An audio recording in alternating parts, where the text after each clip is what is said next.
नारी जो करे सो कर छोड़े। यही रईस को, यही गरीब को अमीर बनाए दे यदि कड़कड़ को जोड़े, और यही रईस पर भीख मंगाए दे जो भरी बाढ़ फोड़े। नारी जो करे सो कर छोड़े। साहब देखो रमा मैया को बहनों, अगर रमा मैया इतना त्याग न करती, क्या बाबा साहब इतना आगे बढ़ पाते? नहीं बढ़ पाते। बाबा साहब का जितना संघर्ष है उतना रमा मैया का त्याग है।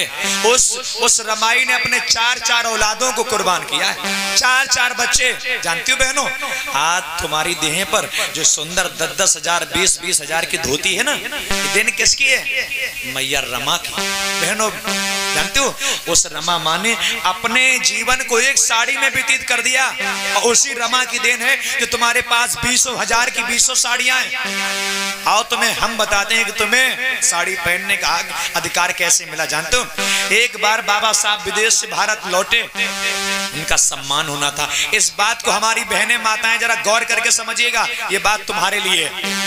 एक बार बाबा साहब विदेश से भारत लौटे, उनका सम्मान होना था, ऊंचा मंच लगा, और जैसे रमा मैया को पता चला कि मेरे साहब का सम्मान होगा, रमा मैया बाबा साहब को कभी बाबा साहब नहीं कहती थी। रमा मैया बाबा साहब को हमेशा साहब कह करके संबोधित करती थी, और बाबा साहब रमा को कभी रमा नहीं कहते थे। बाबा साहब रमा को हमेशा प्यार से रामू रामू कहकर बुलाते थे। जैसी रमा मैया ने सुना कि मेरे साहब का सम्मान होना है, जल्दी जल्दी घर का काम काज कर लिया, लेकिन जैसी बक्सा खोला तो उसमें एक साड़ी थी रमा माँ के पास, और जैसे निकाल के खोला तो बहनों उस साड़ी को चूहों ने कुतर दिया था। चूहों ने कुतर दिया, बड़े बड़े छेद। रमा मैया सोचने लगी कि अगर मैं वहां जाऊंगी, मेरे पति का जितना सम्मान होगा, और मेरी हुलिया को देख करके उनका उतना ही अपमान हो जाएगा। क्या करूं? लेकिन मुझे सम्मान अपनी आंखों से देखना। साहब एक बार साहू महाराज ने बाबा साहब को सम्मान में उनके खोपड़ी में फेटा पगड़ी बांधी थी, वो पगड़ी रखी हुई थी। उस रमा मैया ने उसी पगड़ी को उठाई, और बहनों उसको खोल करके और उसी पगड़ी के कपड़े को अपने शरीर में लपेटा। उसमें कितनी चौड़ाई होगी बहनों? वो रमा मैया उस कपड़े को नीचे खींचती है तो ऊपर खुल जाती है, ऊपर खींचती है तो नीचे खुल जाती है। लेकिन अब सोचने लगी, हाय क्या करूं, मेरे साहब को सम्मान, मैं तो आगे बैठ करके देखना चाहती थी, लेकिन नहीं बैठ सकती, बीच में नहीं बैठ सकती, पीछे भी नहीं बैठ सकती, तो कहां बैठी? जहां मंच लगा है उसके ठीक सामने एक दूरी पर पेड़ खड़ा हुआ था। रमा मैया आती उस पेड़ के पीछे छिप करके खड़ी हो गई, लेकिन मैं अपनी आंख से अपने साहब का सम्मान जरूर देखूंगी। और जैसे खड़ी हो गई बहनों, जैसे बाबा साहब को मंच पर लाया गया, फूल मालाओं से बाबा साहब का बहुत सम्मान हुआ। और जब सम्मान हुआ, जैसे बाबा साहब को माइक पर लाया गया, लेकिन साहब सबसे पहली नजर बाबा साहब की रमा पर पड़ गई। बाबा साहब की इन्हीं आंखों ने रमा को पहचान लिया। जैसे तैसे बाबा साहब ने भाषण दिया, और भाषण देकर के जब तक बाबा साहब घर पहुंचे उससे पहले रमा मैया घर पहुंच गई, और जैसी पगड़ी रखी थी वैसे घड़ी बना करके फिर रख दी। और जब रख दी, लेकिन बाबा साहब ने तो रमा को पहचान लिया था ना। बाबा साहब घर पहुंचे, उस समय बाबा साहब भावुक थे। बाबा साहब बहुत भावुक थे। बाबा साहब ने रमा के दोनों हाथ अपने हाथों में लिए और कहने लगे, रमा मैं कितना अभागा पति हूँ, रमा मैं कितना अभागा पति हूँ कि दुनिया का हर एक पति अपनी हर एक पति अपनी औरत की इच्छाएं पूरी करता। रमा साड़ी लाता है, जेवर जत्थे गहने लाता है, लेकिन मैं कितना अभागा पति हूँ, जब से तू आई रमा मैं तुझे एक साड़ी ना दिलवा सका। और रमा कहती, साहब कैसी बातें कर रहे हो? अरे मैं खुश हूँ, मुझे नहीं चाहिए साड़ी। अगर रमा की जगह और कोई औरत होती, बाबूजी घर में झगड़ा कर देती। रमा कहती, साहब मुझे नहीं चाहिए साड़ी, मैं खुश हूँ। लेकिन रमा मैया भी भावुक थी, बाबा साहब भावुक हैं, लेकिन उस समय रमा माँ कहती, साहब आपकी इस रामू ने कभी तुमसे कुछ नहीं मांगा। बाबा साहब आपकी इस रमा ने तुमसे कभी कुछ नहीं मांगा। बाबा साहब ये रमा अगर आज आपसे कुछ मांगती है तो क्या आप मुझे दोगे? बाबा साहब भावुक थे। बाबा साहब सोच रहे रमा क्या मांगेगी? अपने लिए साड़ी मांगेगी, अपने लिए जेबर जत के कपड़े मांगेगी, और क्या मांगेगी? बाबा साहब कहने लगे, रमा मांग ले रमा, आज तू जो मांगेगी ये बाबा साहब अम्बेडकर दुनिया के कोई कोने से ला करके दे, लेकिन तेरी हर इच्छा जरूर पूरी करेंगे। जानते हो रमा माँ ने मांगते मांगते क्या मांगा बहनों? रमा माँ ने कहा, बाबा साहब इस रमा के तन पर नई साड़ी ना आ पाई तो क्या हुआ? बाबा साहब इस रमा के शरीर पर नई साड़ी ना आ पाई तो क्या हुआ?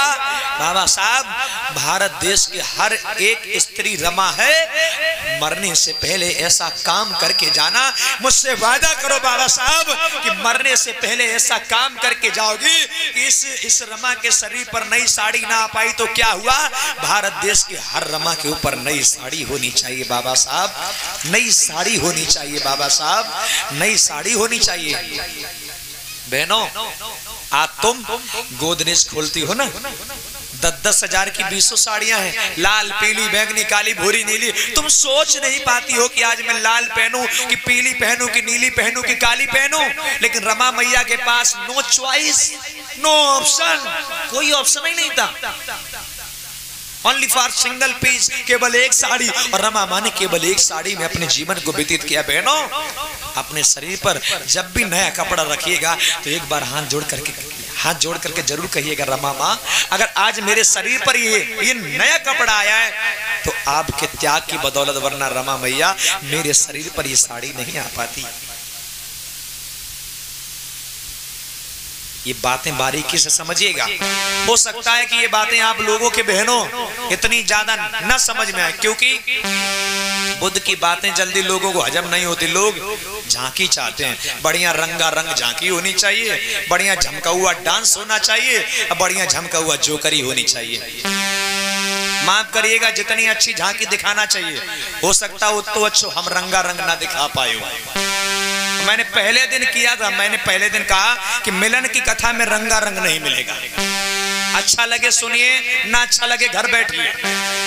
बुद्ध ने सबसे पहले 5 लोगों को उपदेश दिया, मुझे 50,000 नहीं चाहिए, मुझे भी 5 लोग चाहिए, लेकिन बुद्ध के मिशन पर मिटने वाले। अब यो नहीं इन बैठे कर रहे रामा रामा हरे हरे और इन निकट जाए पौआ पी रहे परे परे, हमें ऐसे लोग नहीं चाहिए। बुद्ध ने कहा था 100 लोगों की भीड़ का हिस्सा बनने से कहीं बेहतर है कि आप अकेले सही दिशा में चलो। ये तो बात है ना बाबूजी। बाबा साहब ने क्यों कहा? बाबा साहब ने कहा कि मैं हिंदू धर्म में पैदा तो हुआ क्योंकि ये मेरे बस की बात नहीं थी, लेकिन मैं हिंदू बनकर के हरगिज मरूंगा नहीं क्योंकि ये मेरे बस की बात है। तो इसलिए नाच नौटंकी रंगारंग के चक्कर में ना आओ। मैं फिर कह रहा हूं, केवल एक ही साल है तुम्हारे पास, 2023 चल रही है, केवल 24, और यही रंगारंग के चक्कर में ये दशा है हमारी तुम्हारी। वरना ये समाज जो कभी राजा हुआ करता था, आज 10-10 रुपए के 10 रुपए चंदा पर मजबूर है। क्यों? रंगारंग। ये देश हमारा केवल 2 चीजों में बिल्कुल बर्बाद हुआ। जानते हो कौन कौन? एक सुरा और दूसरी सुंदरी। 2 चीजों से हमारा देश बर्बाद हो गया। लेकिन लोगों को जितना समझाया गया, लोग उतना ही उल्टा गड्ढे में गिरते जा रहे हैं। तुमने देखा होगा बाबूजी, अरे अंधारा वो नहीं होता, ब्लाइंड वो नहीं है, नेत्रहीन वो नहीं होता जिसके नेत्र नहीं। अरे अंधारा तो वो है जाके दोनों सलामत हैं, 2 ऊपर ते ऊ लगाए, लेकिन फिर भी नहीं दिखाई पड़ता। हमने देखा हेमंत भैया, जिनके नेत्र नहीं होते वो लोग बेचारे ठीक ठाक अपने घरे पहुंच जाते, और जिनके दोनों हैं बेचारे वो गड्ढे उल्टे गिर जाते। ये हमारे ये भारत देश की दशा है।